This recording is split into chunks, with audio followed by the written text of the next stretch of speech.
أصدقائي السلام عليكم. Dans cette vidéo, on va voir l'exercice suivant. On va montrer que la fonction définie sur R par f de x égale la partie entière de x plus la racine carrée de x moins la partie entière de x est une bijection de R vers un intervalle G qu'on va déterminer. Puis, on va donner la fonction réciproque f-1. Alors, pour cela, on sait que pour démontrer qu'une fonction est une bijection de l'intervalle i sur f de i, il suffit de démontrer que f est continu et strictement monotone sur cet intervalle. D'accord? Donc, c'est ce qu'on va faire. On va montrer que f est continu sur R et il est strictement monotone. Alors, premièrement, la continuité. F est continu sur R.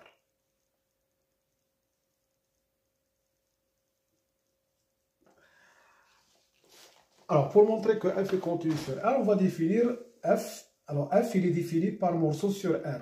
Quel que soit P appartenant à Z, et x appartenant à P plus 1, f de x est égal à la partie entière de x plus la racine carrée de x moins la partie entière de x, qui est égal à P plus racine carrée de x moins P. Donc, f est défini sur l'intervalle P plus 1 par cette expression qui est continue sur cet intervalle. Alors maintenant, f est continu sur chaque intervalle P plus 1. Ce qu'il faut montrer maintenant, c'est la continuité au point P. D'accord? Parce qu'à droite de P, la fonction est définie par ça, mais à gauche de P, elle est définie autrement. Donc, on va montrer que f est continu en P. Alors, on va écrire que f est continu sur tout intervalle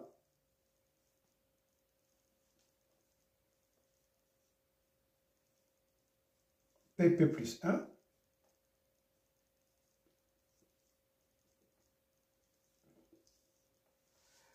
D'accord? Il nous reste maintenant à montrer que f est continu en P.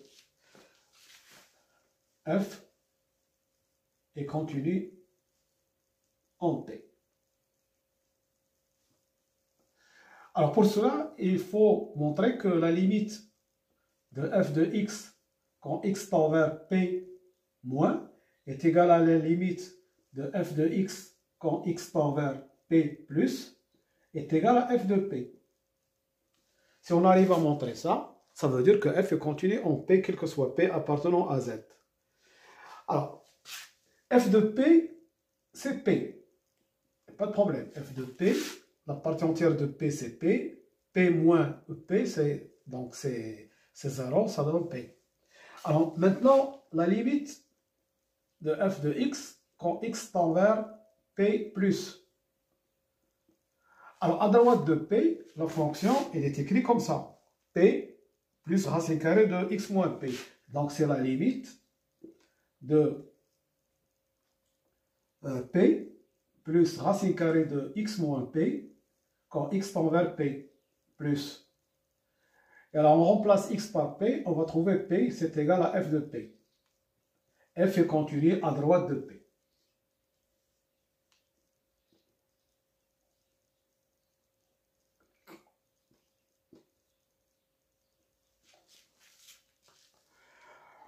Maintenant, la continuité à gauche. La limite de f de x quand x s'approche de P tout en restant inférieur à P. Alors, c'est la limite quand x tend vers P moins. Alors, lorsqu'on est à gauche de P, c'est-à-dire sur l'intervalle, on va être dans l'intervalle P moins 1, P. va être dans cet intervalle.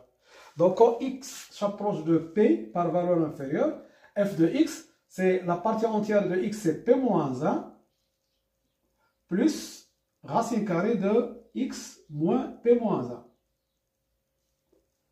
Alors, je vais remplacer x par p. Donc, je vais avoir p moins 1 plus racine de p moins p moins 1. Ce qui donne p moins 1 plus, ici p moins p, plus 1. Donc, c'est 1. Donc, ça donne p, c'est f de p. Alors, ce qui montre que f est continu à gauche de p. F est continu à gauche de P. Et par suite, comme il est continu à droite et à gauche, et par suite, F il est continu en P.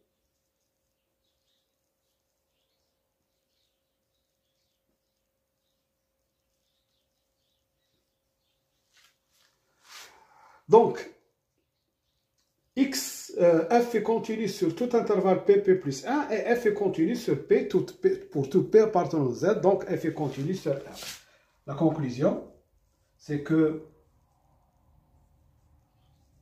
f est continu sur R.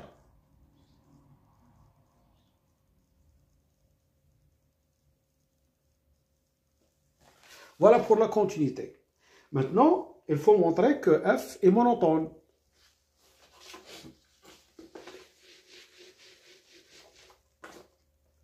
Alors, montrons que f est strictement monotone sur R. Alors, qu'est-ce qu'on va faire? On va prendre deux nombres réels, x et y, tels que x est inférieur strictement à y, soit le couple xy appartenant à R au carré, tel que x est inférieur strictement à y. Et on va comparer f de x et f de y. Alors, bon, x et y appartiennent à R, donc il existe un P, tel que, ou bien un couple PQ, tel que x est compris entre P et P plus 1, et y, il est compris entre Q et Q plus 1. Alors, on a deux cas. On a soit P égale à Q. Alors, dans ce cas, X et Y sont tous les deux dans l'intervalle P plus 1. D'accord?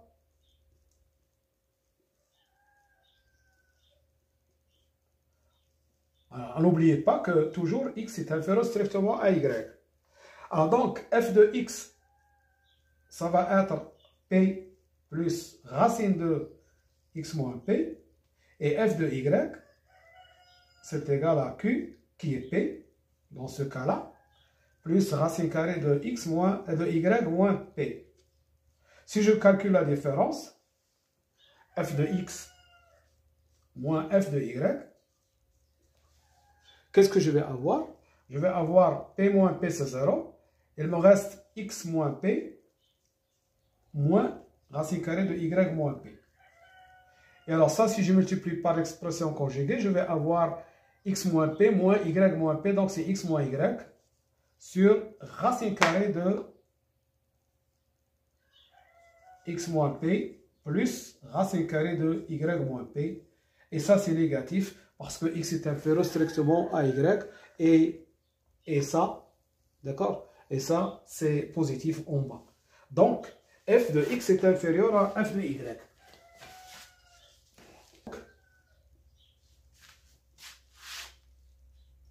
f de x est inférieur strictement à f de y. Alors ça, c'est le cas où P égale à Q. Alors maintenant, si P est inférieur à Q, d'accord? On peut avoir P égale Q ou Q supérieur à P. Donc, on a ça. Dans ce cas-là, f de x, ça va être p plus racine carrée de x moins p.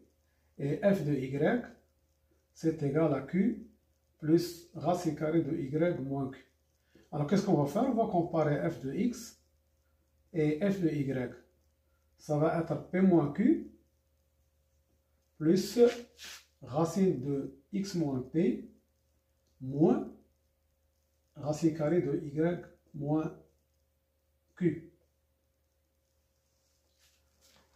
Alors, vous avez x est inférieur à y. D'accord? Donc, si je retranche q, je vais avoir, ou bien si je retranche p, je vais avoir x moins p est inférieur à y moins p. D'où la racine carrée de x moins p est inférieure ou égale à la racine carrée de y moins p. Donc ici, qu'est-ce que je vais avoir? Je vais avoir f de x moins f de y est égal à p moins q plus, et puisque ça, c'est supérieur à ça, donc plus, ici, je vais remplacer ça par y moins p, moins y moins q, et je vais mettre ici inférieur, d'accord, à ça. P moins q, c'est ça. Et à la place de x moins p, j'ai mis y moins p qui est supérieur. Donc ça va être supérieur à ça. Alors maintenant, je vais prendre cette expression, je vais multiplier par l'expression conjuguée. Je vais avoir f de x moins f de y est inférieur strictement à p moins q. Et si je multiplie par l'expression conjuguée, je vais avoir ici y moins p moins y moins q. Tout ça sur le conjugué de ça, qui est y moins p, plus racine de y moins q. Alors, remarquez ici, y avec y, ça s'élimine. Et qu'est-ce qu'il va me rester? Moins p plus q. Donc, c'est plus q moins p. Sur ça qui est positif, y moins p, voilà, y moins q, et p moins q ici. Bon, remarquez ici qu'il y a un p moins q en facteur. Donc, j'ai p moins q, facteur de 1, et plus, alors ici c'est moins 1, sur racine carrée de y moins p, plus racine carrée de y moins q.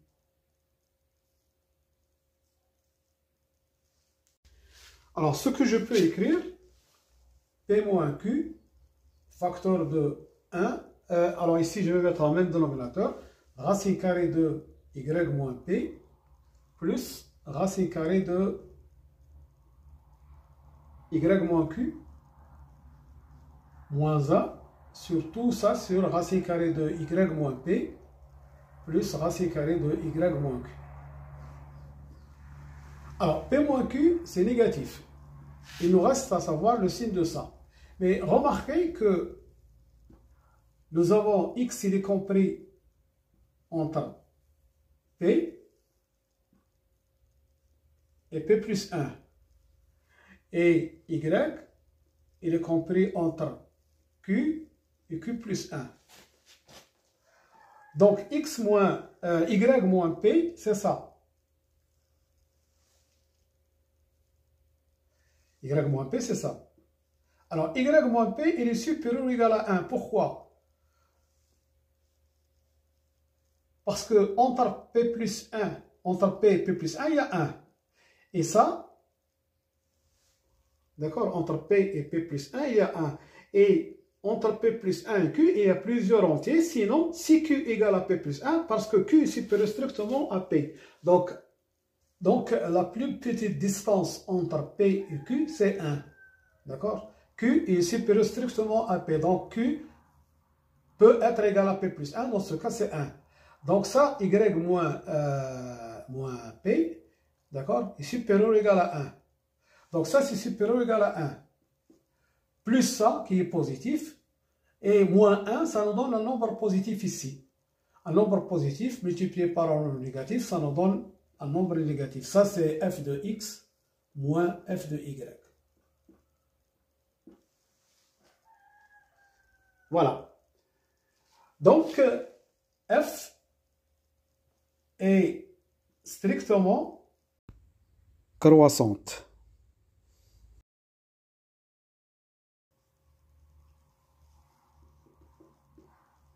Sur R. Et alors, comme f est continu, et comme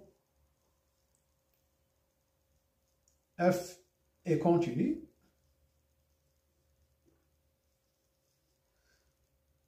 f est une bijection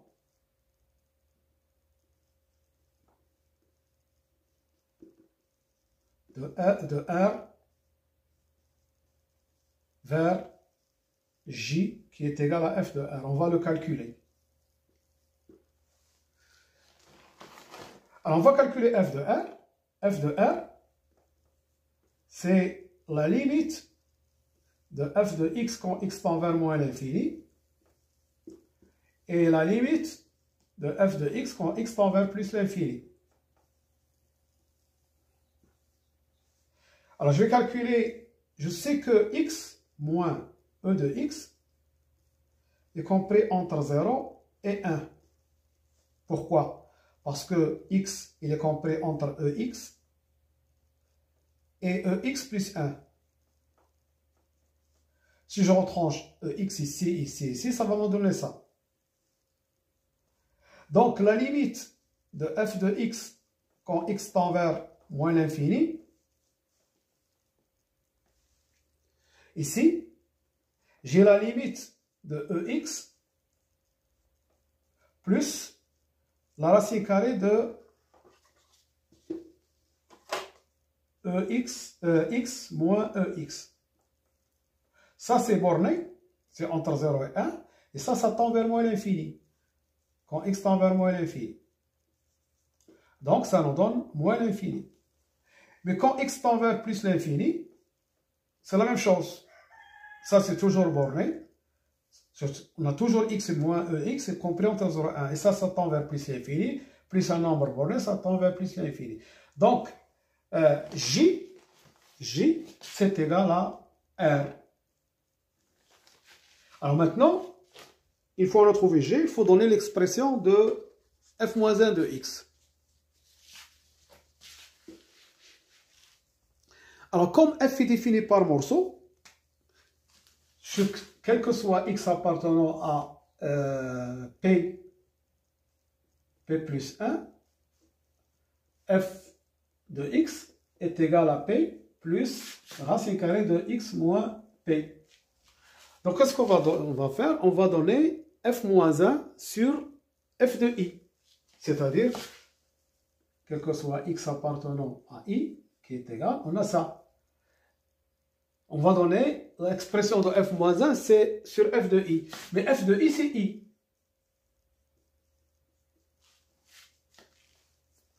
Donc, quel que soit x appartenant à i, f moins 1 de x égale à y, c'est équivaut à f de x, à f de y égale à x, quel que soit y appartenant à i.